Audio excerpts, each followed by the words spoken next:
Hey guys, new video for last Epoch. In this video, we're going to go over my one-button sorcerer build that I'm playing at the moment, and it's a spark charge build. So we're using like stuff like Fragment of the Enigma and Dragorous Claw to get a lot of spark charges and proc a lot of different spells.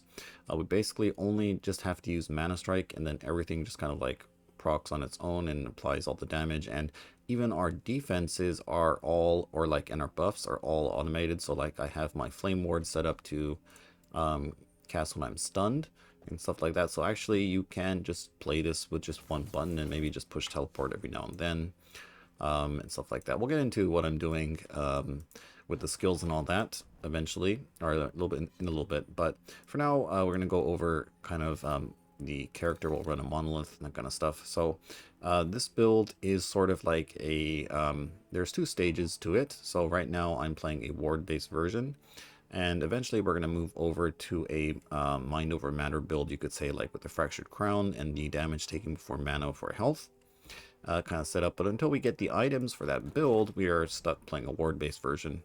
So I do think you could actually just continue to play a ward-based version all the way until endgame, but you probably do want to do that on a Rune Master, not a Sorcerer, because Rune Master does have a lot more synergies for generating ward and that kind of stuff.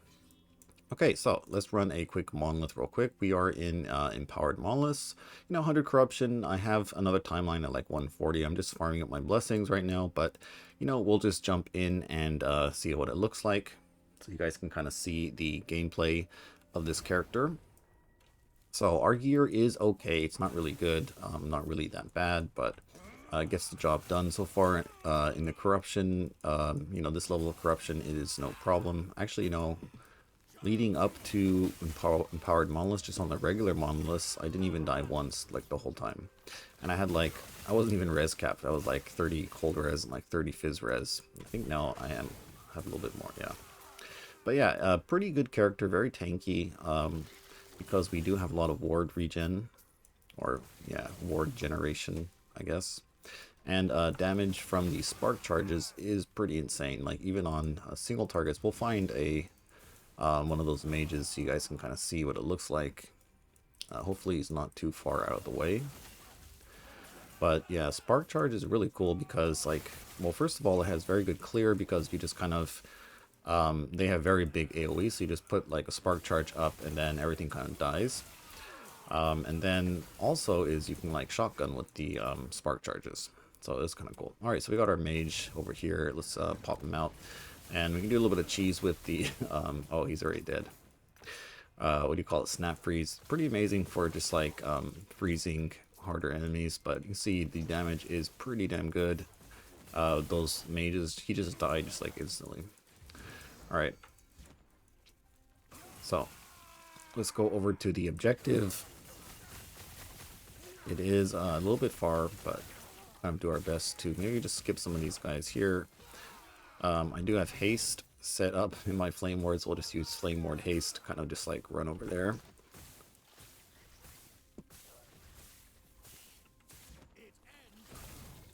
All right.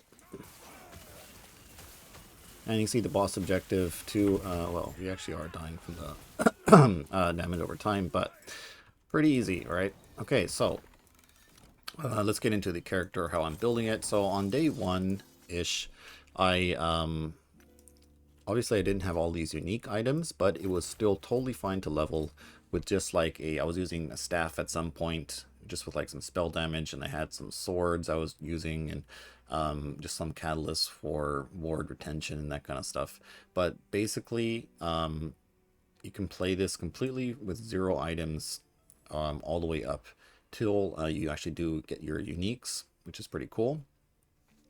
Let's take a look at some of the skills we're using. So Mana Strike, the setup is pretty much exactly the same as I had in my other planner before the league started.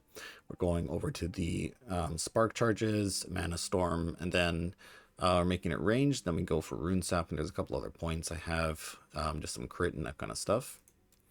When I was leveling, I went Spark Charges first, then Mana Storm, and then ranged. So that's kind of order I went in, and it felt pretty good. It was very nice. There is a one point where you'll have like 1 point here, and then you go up to the ranged, and as soon as you get the ranged, you're going to have problems with your mana. Basically, you're just going to be draining your mana constantly, but it's actually totally fine.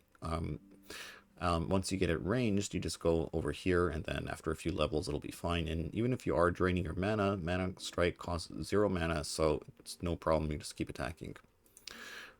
Okay, Frost Claw. This one too, as soon as I unlocked it, this is actually the order where that I started leveling my skills. So we just go down to the ranged part here, so it casts on melee hit, and then we go over here so that we can shotgun with it. And after that, I do like to get this spell damage a little bit from melee damage. It does give a little bit of damage, and then I convert it to lightning, and then after that, just here. And I have 1 extra point, so I'm just kind of playing around with this frozen sleeper. I'll get into why. Well, actually, we can go over it now, but basically we have these 2 rings over here, the Invoker's Static Touch for a lot of ward. So you have 10% chance to gain 75 ward when you hit a shocked enemy. So basically, the more hits we can generate, the better. So that's why I'm kind of playing around with this thing, because it does make extra hits. Okay, for Enchant Weapon. So this time, basically the required nodes, you could say, is attack speed, the duration, and then the reduced mana cost, basically. And then after that, usually I go into Thundering up here for the added melee lightning damage. But this time, like I said, with the Invoker Static Touch rings, we do want to generate a lot of hits. So going into Zap this time, right? So nearby enemies, we zap them. And then this actually does generate ward, every now and then. So I have like a 17% chance. I guess I could get a 20% chance, but I'm going to be ditching these rings pretty soon, so I'm just keeping it as it is.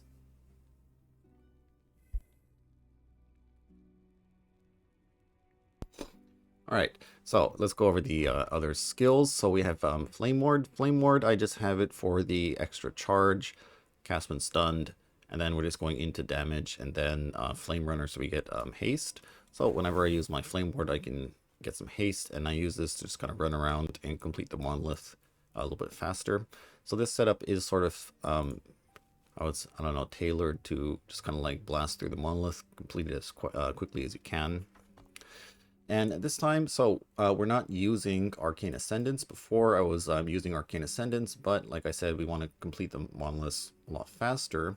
So I decided not to actually take Arcane Ascendance, and another reason is that I actually don't have enough mana sustain to sustain Arcane Ascendance 100%, because it is casting extra lightning bolts that are costing quite a bit of mana. And since we don't have a lot of mana sustain at the moment, I can't really, on bosses, I can't really sustain it. So, at the end of the day, decided to go for Flame Ward, and Flame Ward, since we have it set up for increased damage, you see it's like 250% increased damage, and then another 10 flat spell damage. So this is a pretty big damage increase. If we see on our spark charges here, they're right now at 3,900, let's just say. And if we use our Flame Ward, am I going to be fast enough? It goes all the way up to 6,200. So almost like doubling the damage, basically, of our spark charges whenever we use this Flame Ward. And also that goes for stuff like our lightning bolt. So we see our lightning bolt is at 13,000.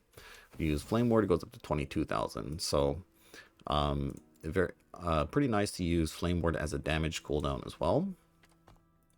And as for Lightning Bolt, basically we're going for the, Spark Nova chance. Spark Nova is pretty cool. It does quite a lot of damage, and it does generate more hits. So that's more ward when this procs. And then after that, we're just going into the repeats, basically, and then just the remaining points for like Lightning Aegis and then more damage. So that is sort of the skills. As for the gear, the first item you want to get is, of course, going to be Fragment of the Enigma. This kind of like enables the build to do a lot of more damage and have better clear. And then you want a Dragorous Claw at some point, I guess. These gloves are pretty cool too, I guess because you get more melee damage to high health enemies, and then more spell damage to low health enemies. It does have attack and cast speed on it, which is pretty cool. But definitely not needed. You don't need these. You can just use any kind of gloves. As for the boots, yeah, the main thing you want is going to be movement speed and cooldown recovery, and then intelligence if you can. And then this thing, I just dropped it, so I'm using it. It's completely, the only thing this actually does for me is give me +1 to all skills, so using that for now. And these rings too, the Invoker Static Touch, pretty common drop. Main thing you want is try to get a high roll on the chance to gain 75 ward when you hit a shocked enemy. Let's see, for the belt. So this thing, you just want cooldown recovery. Basically, that's the main stat you want for now. And then after that, just some resistance, I guess. For your body armor, basically, +2 mana strike is something you should try to get. After that, it doesn't really matter at this point. It can be pretty much anything, and then again, you don't even really need the +2 mana strike. If you don't have +2 mana strike, you're probably going to lose these 2 points here, so not really the end of the world. For helmet, pretty much just anything. Like the main stats we want to get on this build is going to be intelligence, because intelligence scales our spark charges. It gives us more ward retention, and it does give us increased damage. So intelligence, one of the best stats we can have. After that, just I would say getting ward retention, and then getting your resistances. Pretty much that's it. Amulet this is like something I found when I was leveling, like level 27. I'm still using it. Pretty bad amulet, but anyways, that's just what we're using right now. For the idols too, like you can use anything while you're leveling, but ideally you do want to get these chance to apply spark charge on melee hit. So you can see all of mine have this on it right now. And the reason why we're doing that is because spark charge, you can go over 100% chance to apply a spark charge on hit. So if you have, say, 200% chance to apply spark charge on hit, then it's going to apply 2 charges whenever you hit an enemy. So it does give a very big damage increase when you get more of those, like more chance. Ideally, I'm going to try to get to about 200% chance, including this node here. So I want to get 100% chance from my idols and gear and passives and that kind of stuff. Okay, I think that is about it. Blessings, I don't even have the right blessings, so I'm not gonna go over the blessings, but I do have, I will have a planner for the build that you guys can go check out for the Endgame build. So in that link, there'll be all of the blessings that I'll be trying to get. Okay, so what about the passives? The passives this time is basically we're just in mate. Okay, so when we start out, basically first thing you do, we get our Arcanist, and then we want to go into the ward retention and then the attack and cast speed. After that, we ascend to a sorcerer, and then we'll start working on our spellblade tree first. The main nodes we're looking for is going to be the arcane warden, and then the arcane shielding, and the essence duel. So these 3 are the ones we're trying to get. Once we get those nodes, we go back into sorcerer, and calculated destruction, very good for crit. There wasn't really anything else to get, so I'm just getting more ward retention here. And then after that, some lightning damage. Leech is okay, although it's not really needed because we are not really needing to leech health because we have so much ward, but the 15% lightning pen is very big. It's like 15% more damage. 1 point in arcane avalanche, just as like a safety measure in case we do take a big hit. After that, we go into the crit nodes over here, and then 1 point in arcane insight is enough to have 100% uptime on this buff.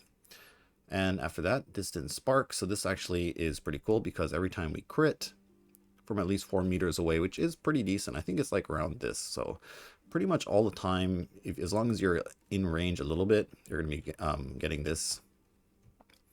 And this is basically the same as the lightning bolt one, but except the lightning blast spark nova gets increased by the more damage multipliers on our tree. So this, like front loaded, this is giving 60% more damage to the lightning blast spark nova. I don't think it actually applies to the one on the tree, but we also do have a chance to apply spark nova from all of our hits when we are generating quite a lot of hits, so that's pretty cool.